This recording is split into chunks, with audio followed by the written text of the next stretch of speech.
China gate film की shooting चल रही थी जी।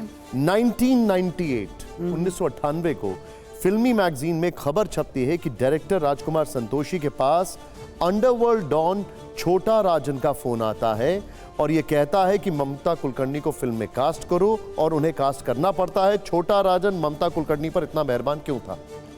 नहीं, पहले सर्वप्रथम ये एलिगेशन ही बेकार है कि मेरे लिए कोई फ़ोन करेगा और क्यों करेगा, ये प्रश्न होता है। सर्वप्रथम मैं राजकुमार संतोषी के पास गई नहीं। उनकी एक पिक्चर थी घातक, जो 6-7 साल तक ऐसी पड़ी थी। उनकी जो एक्ट्रेस थी मीनाक्षी, उसने शादी की थी, तो वो मेरे पास आए। घातक का वो गाना हो गया तो वो आ गए। दूसरी फिल्म में उन्होंने किसी और को कास्ट किया था, चाइना गेट में। वो वापस दूसरी बार मेरे पास आते हैं, तो क्यों? मैं, जो आदमी स्वयं आता है कि मुझे आपको लेना है पिक्चर में, वो आप थ्रेटन करो, मैं अगर आपके पास आऊंगी। छोटा राजन से कोई जान पहचान नहीं थी, कभी नहीं मिली? क्यों? किस चीज के लिए? जब डायरेक्टर स्वयं आता है मुझे कास्ट करने के लिए। नहीं हो सकता है ना कि आप नहीं जानती हो छोटा राजन कौन हो, जैसे आप विक्की गोस्वामी को नहीं जानती थी, तो कभी मिली हो? नहीं, लेकिन वो क्यों फोन करेगा? अभी आप ये सोचो how baseless and how stupid this is कि क्यों एक छोटा राजन किसके लिए फोन करेगा? ना मैं उसको, वैसे मैं पूछा हूं, आप कभी मिली उनसे? नहीं, मैं कभी नहीं मिली, मुझे मालूम ही नहीं वो किधर है। मेरे पास तिहाड़ में है, वैसे तो मैं आपको बता दूं। तिहाड़ में और आप उनको रिफॉर्म नहीं कर सकती हैं, लेकिन एनीवे मेरे पास उस दौर में एक अखबार की रिपोर्ट है जो यहां पर मैं आपके साथ प्ले करूंगा, जिसमें दावा किया गया था कि ममता कुलकर्णी ने राजकुमार संतोषी पर आरोप लगाए कि वो उनसे अमर्यादित डिमांड कर रहे थे, सेक्सुअल फेवर्स मांग रहे थे ताकि उनका रोल छोटा ना किया जाए। क्या ये बात सही है? मैं भी क्या बताऊं आपको? नहीं, थोड़ी, इसका कोई मतलब ही नहीं। अभी वो बोलते हैं ना कि बुद्धा, सिद्धार्थ का बुद्धा हो गया। सिद्धार्थ के टाइम में कौन सी लड़की ने उसको ज्यादा लाइन मारी, कम लाइन मारी, इसका तो मतलब ही नहीं बनता है। एक और अफवाह है जिसका सच आप ऐसा होता रहता है, वो बता रही है, बॉलीवुड में ऐसा होता रहता है। ओके, एक अफवाह है जिसका सच आप बताना चाहें तो बड़ा अच्छा होगा कि फिल्म बरसात के सेट पर क्या ममता कुलकर्णी और बॉबी देओल के बीच भी कोई अनबन हुई थी? नहीं, मैं बरसात फिल्म का मेरा कुछ था ही नहीं। नहीं। बहुत सारी रिपोर्ट छपती हैं कि बॉबी देओल ने भी आपके साथ कुछ फेवर्स मांगने की कोशिश की, समथिंग लाइक दैट। ऐसी कई सारी रिपोर्ट्स। ऐसा होता है बॉलीवुड में, ऐसा होता है, आपको किसी के ऊपर प्यार आ जाए, होता ही रहता है ये सब। क्या ये घटना सही है? But it's very ordinary. We are working in such close proximities, you know. हम लोग इतने कम इसमें हम लोग काम करते हैं, तो कभी हो जाता है किसी का दिल आ जाए। But they want to know, is it true? No, it's not true ना। ओके, ठीक है। अब एडिटर्स के पास वापस आते हैं। Vinod sir, you very honest about certain thing, अच्छी बात है। आप ऑनेस्टी को चलने दीजिए आगे। आप बार बार रेफर कर रही हैं सिद्धार्थ को, जो महात्मा बुद्ध हो गए बाद में। वो भी एक बड़ा संदेश दे के गए थे। जब से आप इतनी लंबी चौड़ी बात कर रही हैं और आप मुझे समझा रही हैं कि मस्तिष्क में क्या होता है, साधना में क्या चीज़ें मदद करती हैं, आप इस समाज को क्या दे के जाएंगे? भाई देखिए, वाल्मीकि तो रामायण दे गए, अभी देख भगवान बुद्ध जो है वो शांति का संदेश दे गए।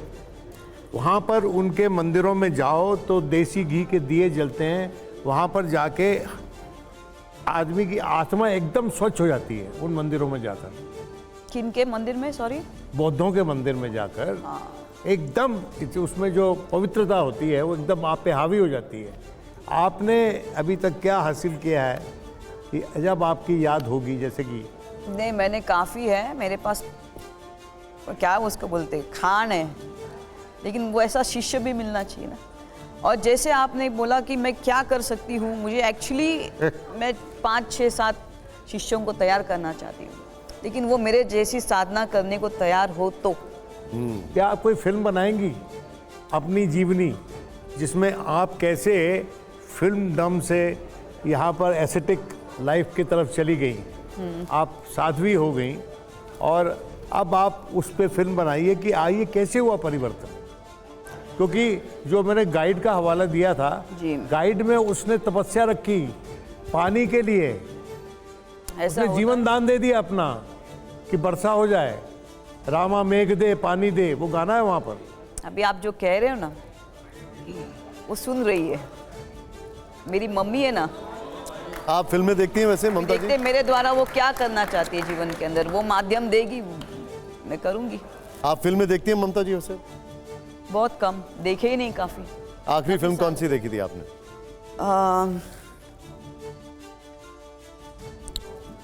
ये ऋतिक रोशन की जो पिक्चर थी वो जाके देखी मैंने। कौन सी? क्रिश? वॉर? नहीं, नॉट क्रिश वॉर। वो जहाँ पे वो 12 बच्चों को सुपर 30 वाले? हाँ, या आई सॉ दैट फिल्म। ठीक, ओके। ममता जी, आजकल साधु संत सिर्फ आध्यात्म के दायरे में नहीं है, उनकी देश को लेकर, समाज को लेकर राय है। आपकी भी होगी। क्या सोचना है आपका ऑपरेशन सिंदूर के बारे में? देखिए, मैंने ऑपरेशन सिंदूर के बारे में अभी एक वाक्या दिया है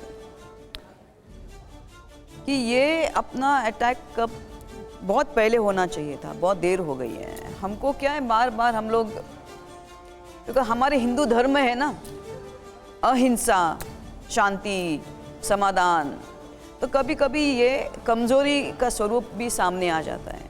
तो सामने वाला क्या सोचता है कि मारो जितना मारो, ये खाते रहेंगे, वापस आके पीस टॉक करेंगे। एक बार आप दे दो उनको, इसको काफ़ी पहले होना चाहिए था।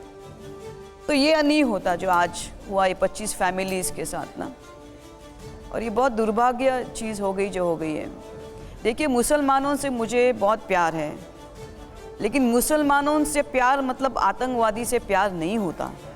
आतंकवादी एक आतंकवादी होता है, ना वो किसी के वालिद हो सकते हैं, ना वो किसी के शौहर हो सकते हैं, ना किसी के बेटा हो सकते हैं। वो सिर्फ एक आतंकवादी हैं, और वो वहाँ भी नष्ट करेंगे पाकिस्तान।